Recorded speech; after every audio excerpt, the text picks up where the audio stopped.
நம்ம நக்கீரன் டிவியோட தொடர்ந்து இணைந்திருக்க பெல் சிம்பிளை கிளிக் பண்ணுங்க.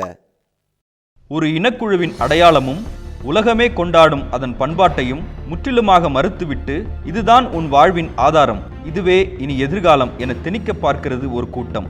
அதே சமயம் தான் உலகின் மூத்த குடி என்பதை நிரூபிப்பதற்கான சான்றுகளை திட்டமிட்டே மறைக்க பார்க்கிறது அதே கூட்டம்.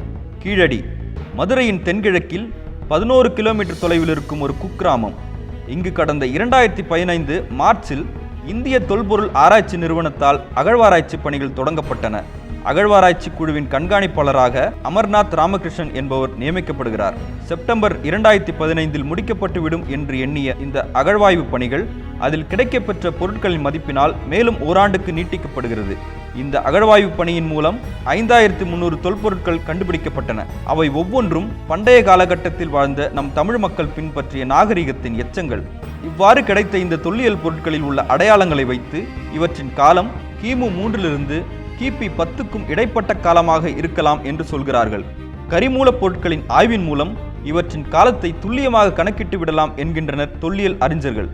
உரைகிணறுகள், செங்கற்சுவர்கள், கூரை ஓடுகள் என இங்கு கிடைத்தவற்றில் பல பொருட்கள் முக்கியத்துவம் பெற்றன.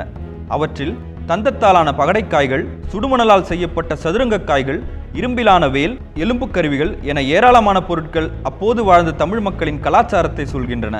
இங்கு கிடைத்த ரவுலட், அரிட்டைன் வகை மண்பாண்டங்கள் ரோமாபுரியோடு அவர்கள் வணிகத்தில் ஈடுபட்டதற்கான சான்றுகள்.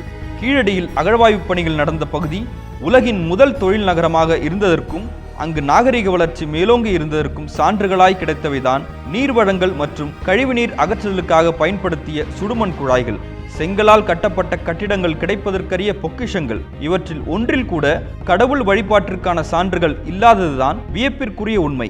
இத்தனை கிடைத்தும் என்ன பயன்? இவற்றின் காலத்தை கணக்கிடும் கார்பன் 14 சோதனைக்கு தொல்லியல் துறை ஒதுக்கிய தொகை வெறும் 1 லட்சம்.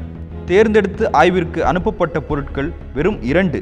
110 ஏக்கர் உள்ள நிலத்தில் வெறும் 50 சென்ட் நிலத்தில் மட்டும் ஆய்வு நடத்தி அந்த குழிகளை அவசரமாய் மூடியதுதான் மிச்சம். அயோத்தியில் ராமாயண அருங்காட்சியகம் அமைக்க ரூபாய் 151 கோடி ஒதுக்கும் அரசு கீழடியில் கிடைத்த தொல்லியல் பொருட்களை மைசூரில் உள்ள குடோனில் அடைக்க நினைப்பது எந்த விதத்தில் நியாயம்? இன்னும் மிச்சம் இருக்கும் நிலத்தில் அகழ்வாய்வு பணிகள் நடத்த 20 ஆண்டுகள் பிடிக்கலாம் என்ற நிலையில் கண்காணிப்பாளர் அமர்நாத் ஒரிசாவிற்கு இடமாற்றம் செய்யப்பட்டு அந்த பொறுப்பிற்கு ராமன் என்பவர் நியமிக்கப்படுகிறார்.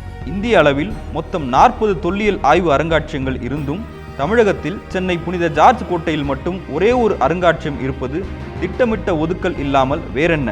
கீழடியில் 2017ஆம் ஆண்டுக்கான அகழ்வாய்வு பணிகள் தொடங்கப்பட வேண்டும். கீழடியில் கிடைத்த பொருட்களை கொண்டு அதே பகுதியில் அருங்காட்சியகம் அமைத்து தமிழனின் அடையாளத்தை, பெருமையை உலகறிய செய்ய வேண்டும் என்ற கோரிக்கைகள் வலுத்து வரும் நிலையில் கீழடியில் அகழ்வாராய்ச்சி பணிகள் நடந்த இடத்தை பார்வையிட வந்த கலாச்சாரத்துறை அமைச்சர் மகேஷ் சர்மா தமிழர்களுக்கு நாங்கள் துரோகம் செய்துவிட மாட்டோம் என சொல்லுவது முதுகில் குத்துவது போல தோன்றுகிறது. ஒருவேளை கீழடியில் ராமர் சிலை கிடைத்திருந்தால் அங்கு அகழ்வாய்வு பணிகள் தொடர்ந்திருக்கக்கூடும். பன்முகத்தன்மை கொண்ட ஒரு நாட்டை ஒரே நேர்கோட்டில் ஒரே கலாச்சாரத்தில் நிறுத்திவிட துடிக்கும் ஒரு அரசிடமிருந்து எதிர்மறையான ஒன்று நடக்கவில்லை என்றால்தான் ஆச்சரியப்பட வேண்டும்.